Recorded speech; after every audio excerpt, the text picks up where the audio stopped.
Hey, have you ever wondered why one guitar can feel so much better when you're playing than the other, when they look so similar? Okay, so there's a number of factors involved. Obviously, the neck has many characteristics, but one of the most important is the nut size. So we're going to take a look at how to measure the nut size, how to find the nut size that really works best for your fingers so you can pick out a guitar that is going to play the best for you. So stick with us. We're going to take a deep look on how to measure a nut size, what it means, and how it compares on different guitars. If you like this kind of thing, please subscribe to Mike Messes with Music. We'd love to see you back here again. So stick with me and let's dig into the nut size.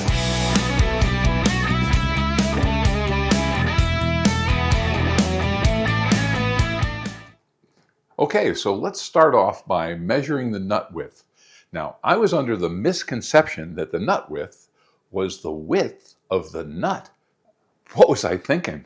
No, that's not it. The nut width is the width of the neck just at the top of the fretboard, just under the nut.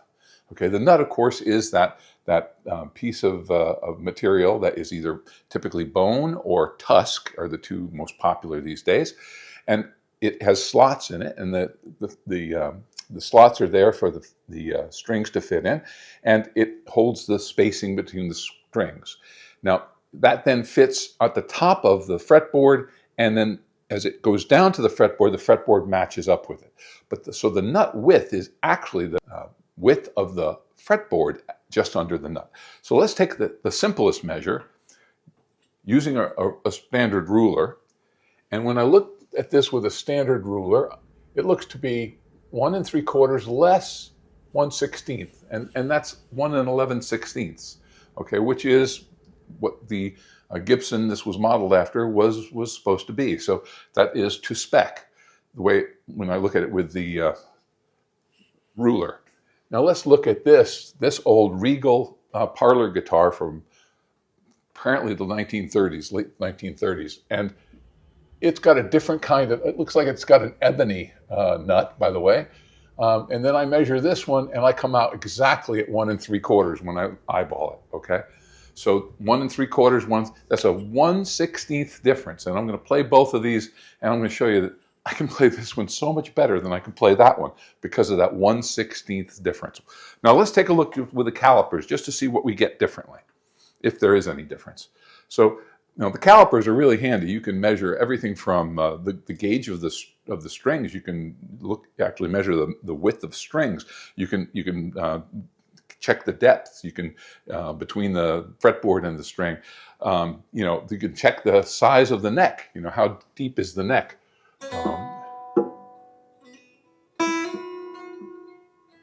Yeah, 5/8 at the edge. So, lots of things you can measure with a set of calipers. But the ruler was good enough to figure out the width of the nut. Okay, here we go. Okay, where goes 1 89 1/28. Wow. Okay, that's very precise, and that's not 1 11/16. But it is. If I look at this and I just move it to the very next smallest setting that this thing registers, it's 1 11/16. So it's a very small increment larger than 1 11/16, in fact. Okay, so that's what we find out there. What's this one look like?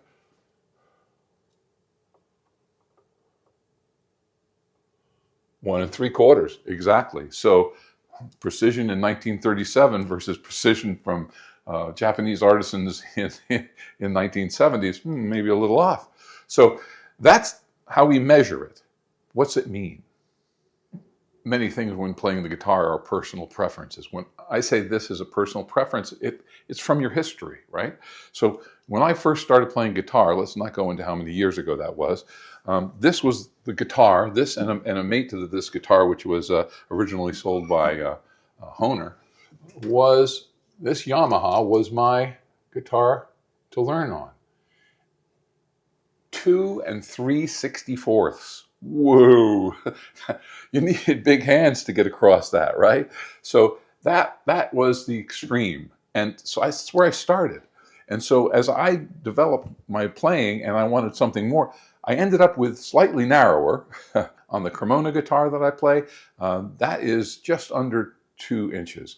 The Martin, I'll take a measure of that one, and that one is also 1 1/15, 1/28, which is just under 2 inches. So that's where I end up with my classical guitars. Now, you'd think maybe the Gibson Les Paul would be the narrowest of all.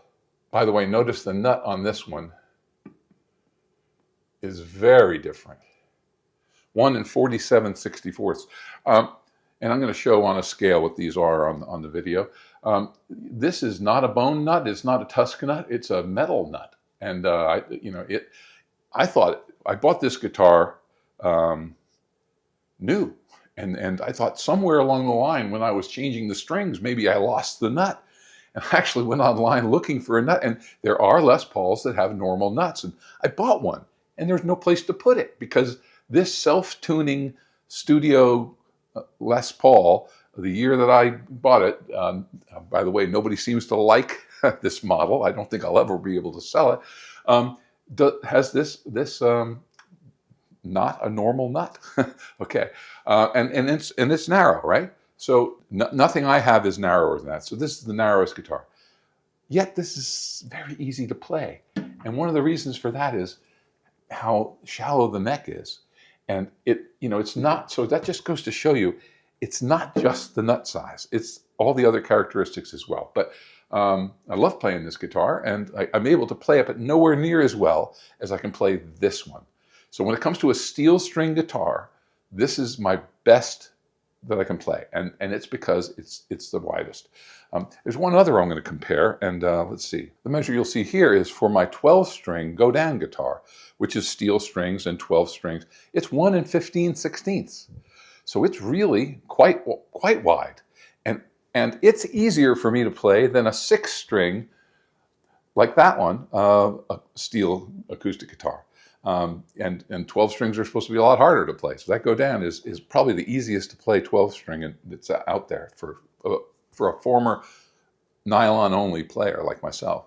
So that's the difference between these guitars and why they are. Let's listen to me play the 2 guitars and see if you can hear any difference in how well I can play them.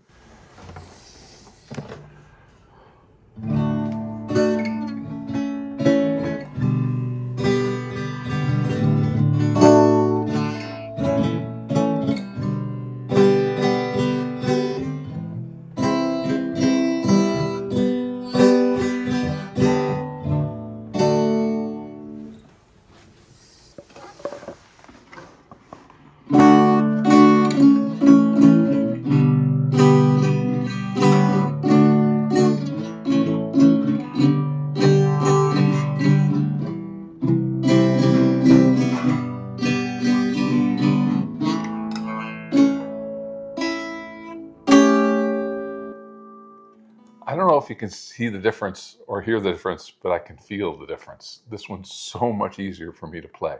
But, practicing and continuing to practice on whatever guitar you have, you're going to get better at it. And I've been playing quite a bit with the Ibanez recently. And so hopefully you could hear some improvement. But that sums it up for the nut business, right? But there's so many other things. The neck, the curve of the neck, the depth of the neck.